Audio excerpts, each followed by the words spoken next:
gente vai fazer isso? Então, primeira coisa que eu quero que vocês façam é criar as bases. O que significa isso? Aqui no Trello, esse aqui é o meu, deixa eu fechar, para vocês não se enrolarem. O que é possível fazer nesse aplicativo? A gente consegue criar checklists. Então, vamos botar aqui que esse é a base. Dá para você criar vários quadrinhos desse. Eu vou criar o primeiro. Esse é a base. E é aqui que você vai criar os seus checklists padrão, que é o que você não vai mexer. Ele só é um padrão ali para você copiar. Vocês vão entender mais à frente, conforme a gente for mexendo. Então, a primeira coisa que vocês vão fazer é criar o quadrinho base.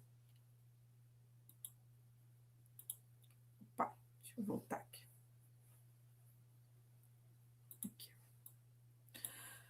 Criado a base, eu quero que vocês separem as atividades entre setores. O que significa isso? A gente tem coisas que são mais comerciais no seu dia a dia, a gente tem coisas que são mais técnicas e a gente tem coisas que são pessoais, da nossa vida pessoal mesmo.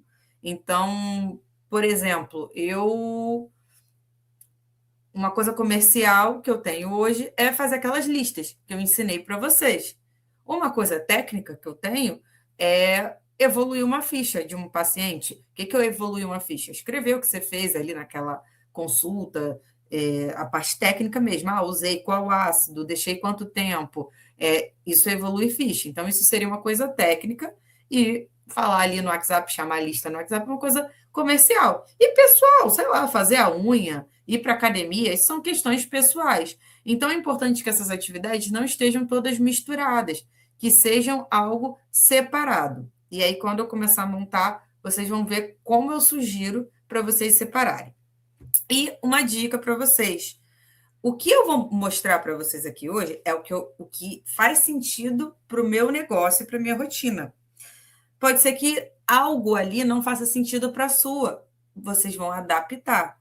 Então, isso aqui é um modelo que vocês vão pegar e vão adaptar à realidade de vocês. E sempre tem que estar atualizado. Isso não é uma rotina que você vai criar hoje e nunca mais vai mexer. Eu mexo na minha rotina quase todos os dias. Então, sempre tem uma coisa que eu entendi que pode ser feita diferente. Aí eu vou lá e mudo o que, sei lá, uma coisa que eu botei como um passo. Na verdade, eu percebi que eu preciso fazer 2. Então, eu vou criar 2 passos. Tem alguma rotina nova que eu criei no consultório, como, por exemplo, as aulas que eu dou para vocês. A cada planilha que eu vou ensinando para vocês é mais uma coisa que vocês estão aprendendo e precisam fazer no seu dia a dia no consultório. Nada que eu ensino aqui para vocês é para ser enfeite, tá? Não é igual escola que vocês aprendem a fórmula de Bhaskara para nunca mais usar. Então, tudo que vocês forem aprendendo, vocês vão adicionar às suas rotinas. E aí, isso aí é bem autoexplicativo. Agora, vamos lá a como se divide as rotinas que fazem sentido para o meu consultório hoje. Mais uma vez, se não fizer alguma coisa ali, algum passo a passo não fizer sentido para de vocês, vocês vão adaptar, perfeito? Se tiver dúvida, é só me mandar mensagem no WhatsApp, que eu vou ter um prazer em ajudar vocês. Como eu divido esses checklists? Em diários, semanais, mensais, o fechamento mensal, que é diferente das atividades mensais. As atividades mensais, eu boto aqui elas como você pode fazer ela de uma maneira meio que aleatória ao longo do seu mês. Já o fechamento mensal, não. Ele tem data fixa para a gente fazer. Já que um fechamento, a gente vai fazer preferencialmente no fim do mês, no último dia, entre o último dia e o primeiro dia do próximo mês, que ali você já consegue extrair os dados de que você precisa para executar as tarefas de fechamento. E também tem as tarefas trimestrais, ou seja, que você faz a cada 3 meses, e tarefas semestrais. Pode existir anuais, bianuais? Pode, gente. É adaptar. É como eu falei. Vai ter coisas do seu que você vai entender que não, isso aqui eu posso fazer de tanto em tanto tempo. Aqui é uma sugestão, ok? Deixa eu ver se está tudo certo. Tá compartilhando tudo direitinho. Então, vamos lá. Checklists diários. Agora vocês já viram, né? O tantão de coisas vocês têm que fazer diariamente. Mas não assusta, não. Quando vocês separam e setorizam, o negócio funciona. Então, a primeira coisa que eu recomendo que vocês façam é encerrar os chats. Os chats, as conversas, eu já ensinei isso para vocês. É aquilo que eu expliquei para vocês quando a gente vai iniciar o dia, que a gente vai rever todas as nossas conversas do WhatsApp e definir para qual lista vai aquela pessoa. Então, se é o lead, você vai definir se aquele lead ainda é um lead novo e vai se manter naquela lista. Se aquele lead, desculpa, ele vai para a lista morna, se ele vai para a lista fria, se ele vai para a lista congelada, se ele tem pendência, é você botar ele em cada lugarzinho que ele pertence das listas. Isso é o processo de encerramento, que tem que ser a primeira coisa do seu dia, tá? Acordar cedo para reiniciar o chat. Aí aqui eu botei para vocês uma sugestão de sequência, que é como eu faço. Segunda coisa que vocês vão fazer é botar os lembretes para a consulta do dia. O que significa isso, gente? Eu gosto muito de fazer como se fosse uma dupla confirmação. Mas o lembrete ele não é bem uma confirmação, ele é só realmente um lembrete para o seu paciente. Funciona muito bem. Eu já testei de várias formas, essa foi a forma que funcionou melhor aqui. Eu faço uma confirmação com o paciente 48 horas antes, nem mais, nem menos. 48 horas antes da consulta. Oi, fulano, tudo bem? Podemos confirmar essa consulta? E no dia da consulta, eu mando uma mensagem dizendo que a mensagem é automática, que ele não precisa responder, só falando: olá, tudo bem? Fulano, eu nem boto tudo bem, eu boto oi, te espero na sua consulta hoje, tal horário. Isso vai de manhã cedo para a pessoa, porque as pessoas são esquecidas, a rotina das pessoas é corrida. Então, ela marcou uma consulta para daqui a 2 semanas. Se você não fizer a confirmação, corre muito risco dela esquecer. Aí você vai lá e faz uma confirmação 48 horas antes. Perfeito, já fez a pessoa lembrar. Só que 48 horas antes ainda é o suficiente para a pessoa esquecer novamente da consulta. E aí você vai lá e lembra ela no dia.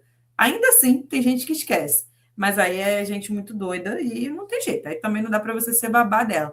Mas eu gosto muito de trabalhar com um lembrete de consultas. Então, isso é uma segunda atividade que a gente bota para você fazer.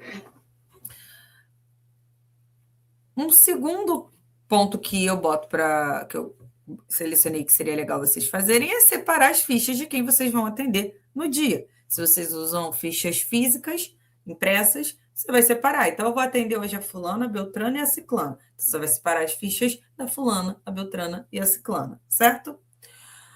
Depois você vai fazer, se você tiver um frigobar aí, você trabalhar com botox ou qualquer outro tipo de material que precisa ficar na geladeira, é o momento da gente fazer o registro da temperatura do frigobar. Lá no consultório, eu faço isso de manhã, de tarde e de noite, para estar sempre verificando, porque eu tenho ali meus frascos de botox que precisam estar entre 2 a 8 graus Celsius. Então, isso é muito importante que a gente avalie, porque pode ter dado um pico doido e você, por não ter olhado ali, perdeu o teu produto. Então, isso aí é uma coisa que vai influenciar muito em evitar perda. Está controlando a temperatura. Um outro ponto, depois de registrar a temperatura, eu boto aqui para vocês fazerem stories. Aqui, eu estou botando tudo pelo menos uma vez. Se você conseguir fazer mais stories no dia, melhor. Lá no consultório, eu peço para ser feito pelo menos 3 stories no dia.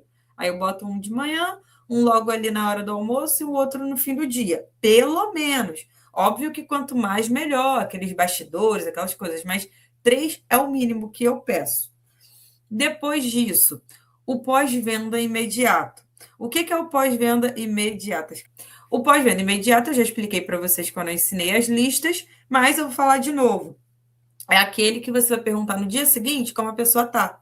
Então, você atendeu ela hoje, você vai perguntar amanhã se está tudo bem com a recuperação, se ela está com alguma dúvida. Isso é o que eu chamo de pós-venda imediato. Depois, você vai mandar mensagem para os pacientes que são aniversariantes do dia. Lá no consultório.me, que eu já dei a dica para vocês utilizarem, esse aqui, vocês conseguem aqui, ó, em pacientes, nesse bolinho de aniversário, vocês conseguem ver todos os aniversariantes do dia. Isso é legal, gente. É um tipo de recall também. É uma massagem no ego. dos pacientes serem lembrados, você está ali mandando uma mensagem. E o que eu faço? Eu tenho uma mensagem padrão. E aí eu mando aquela mesma mensagem para quase todo mundo. Meus pacientes melhores, eu faço algo mais personalizado, mas eu vou conversar mais sobre isso mais para frente. Nesse momento, cria uma mensagem padrão e só copia e cola essa mensagem, lembrando que quando der 1 ano que você já está usando essa mensagem, é importante que você modifique ela, senão você vai estar sempre mandando a mesma mensagem, e a pessoa passou 1 ano, vai receber a mesma, ela já vai estar se ligando que você está usando um copia e cola, tá?